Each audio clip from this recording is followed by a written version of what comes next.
राजा महेन्द्रको मृत्यु हृदयघात मात्र थियो कि पर्दा पछाडि लुकेको कुनै ठूलो राजनीतिक हत्याको षड्यन्त्र? विक्रम सम्वत 2028 माघ 17 गते चितवनको दियालो बंगलामा के भएको थियो? के साँच्चै नै एउटा शक्तिशाली राजाको अन्त्य स्वाभाविक थियो त?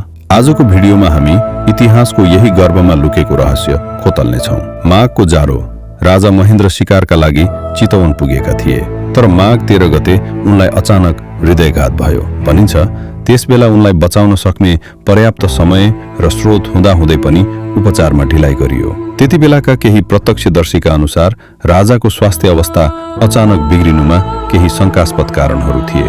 धेरैले यसलाई राजनीतिक हत्या मान्नुका मुख्य 3 कारणहरू छन्। पहिलो, राजा महेन्द्रले कालापानीबाट भारतीय सेना हटाउन खोजेका थिए, जसले गर्दा छिमेकी शक्ति उनीसँग रुष्ट थियो। दोस्रो, उनले नेपाललाई विश्व मानचित्रमा अलग पहिचान दिलाउन र चीनसँगको सम्बन्ध विस्तार गर्न चालेका कदमहरू धेरैलाई मन परेको थिएन। तेस्रो, दरबार भित्रैको शक्ति संघर्ष। केही इतिहासकारहरू भन्छन् राजाको उपचारमा संलग्न डाक्टरहरू र त्यहाँ उपस्थित व्यक्तिहरूको भूमिका आजसम्म पनि स्पष्ट छैन।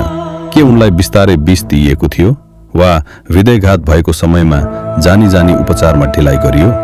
तत्कालीन समयमा यो कुरालाई दमन गरिए पनि आज 5 दशकपछि पनि नेपालीहरू यो घटनालाई स्वाभाविक मान्न तयार छैनन्। राजदरबार हत्याकाण्ड जस्तै यो घटना पनि नेपाली इतिहासको एउटा यस्तो पाना हो जसमा लेखिएका अक्षरहरू मेटिएका छन्। हुन त आधिकारिक रूपमा यसलाई हृदयघात नै भनियो, तर इतिहासको पानामा प्रश्नहरू अझै जीवितै छन्। तपाईलाई के लाग्छ? राजा महेन्द्रको मृत्यु एउटा संयोग मात्र थियो कि सुनियोजित हत्या? आफ्नो विचार कमेन्टमा लेख्नुहोला। यस्तै ऐतिहासिक र रहस्यमय भिडियोका लागि हामीलाई फलो गर्न नबिर्सिनुहोस्।